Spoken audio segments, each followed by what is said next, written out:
I think it was more of hip hop. I wanted to hear your thoughts on hip hop Yes. and the cipher and the idea of the metaphor of community and network. I mean, not the metaphor, it's real. Yeah. Chuck D said once that hip hop is CNN for Black and brown people. And you know, I think that it's important that we disentangle hip hop from rap, as those are two, or at least they feel to me like two very different projects. And so, you know, hip hop, not unlike rap, I guess, it's an art form, Mm-hmm. and it's a discipline, and it's a community, and you know what I appreciate about hip hop is the way in which it formed.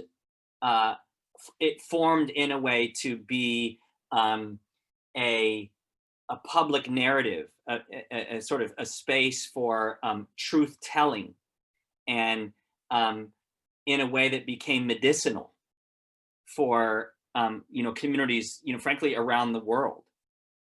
And in that way, I think hip hop is like a lot of really beautiful art, that it is born out of a need for representation and space.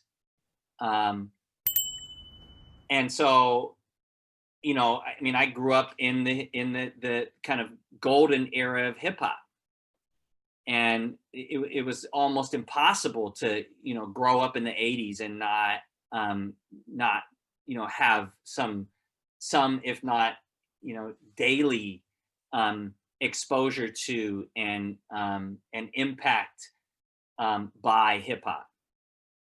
And I think that what this generation is experiencing is this sort of cultural movement around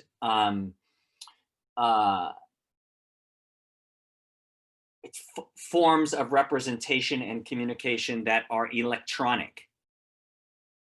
You know, and there's this kind of new cultural wave that that I see in young people that is you know, increasingly influencing art generally, but especially hip hop and music.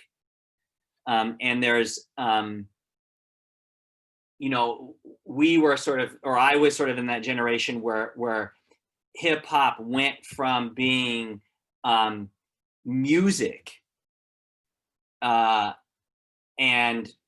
a kind of localized representation, right? The all the elements of hip hop, right? But and then MTV came, right? And so then there became this kind of like media and imagery that, right, exploded around hip hop, that which is now, you know, there's another tier of this coming, because when we were growing up, the power to control that narrative was almost exclusively in the hands of corporations, right? So what got in there, right, had to pass through this corporate filter. But now, you know, now the power of production, there's some P's, okay? The power of production is at everybody's fingertips. Like my sons are 7, okay? I have twin boys. And my son, Amaru, who is older, right, by precisely 30 seconds, but he lords it over his younger brother. We were talking about, y'all know who Davy D is? Okay, so Davy. Can you get Davy? Can you help us get Davy D on this? I tried reaching out to him. For sure, I'd be happy to. Oh, that would be dope. Yeah. So Davy's wife her name is Erika, and Erika is one of the founding teachers at Roses, and was my son's kindergarten teacher. So anyway, and Davey and I have known each other for a long time. Davey teaches at San Francisco State in the Africana Studies department, and right, just legend, he's legend, right? Anyway, he and I were hanging out with Erika and our kids the other day at the beach, and he was saying to me how this pandemic education really is an opportunity for parents that have the bandwidth and the capacity to create schooling experiences for their children that actually teach kids shit that's useful.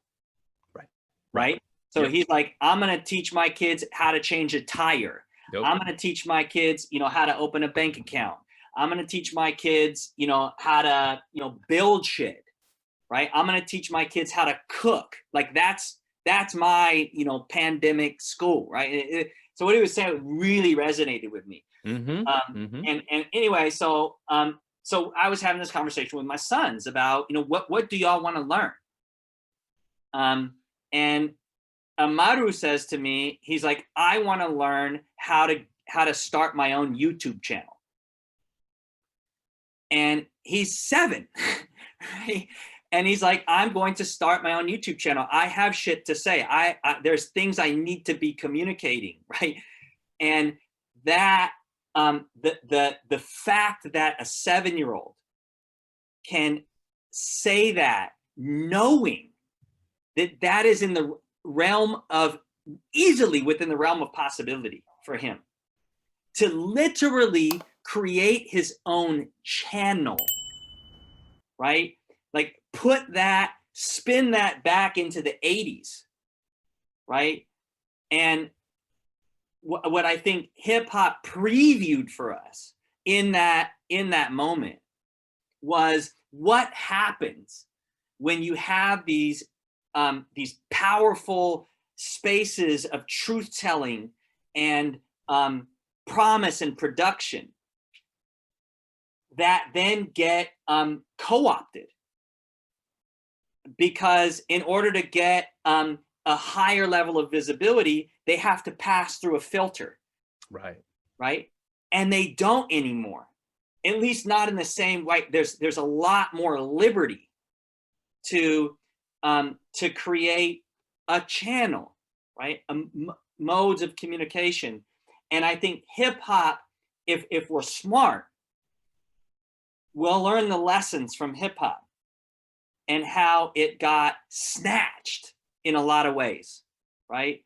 And then remade and rebranded and then sold back to us, and sold back to our children, and sold back to our communities in a way which has, in my opinion, is not has not been very healthy for us.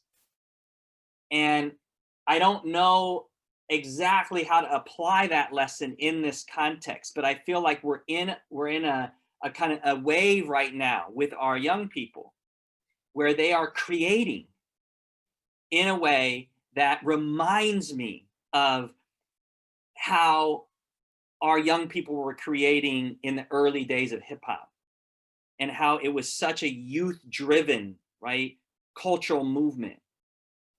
And so I see a lot of parallels there, right? That, and Malcolm famously said, of all the forms of study, the one that's most likely to reward your efforts is the study of history, because the truth is always lying there.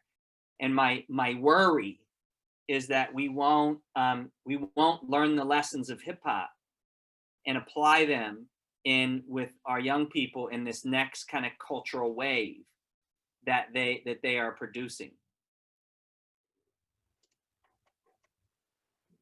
Thank you for listening to this clip from the Soulforce Ones, a podcast with provocative conversations about purpose and practice with people in positions that start with the letter P.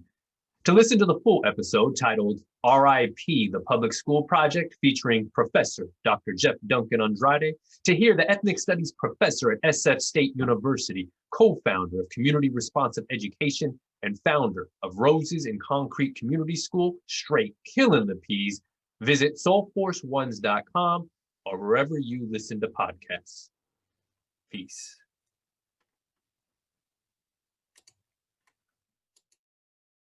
We must rise to the majestic heights of meeting physical force with soul force.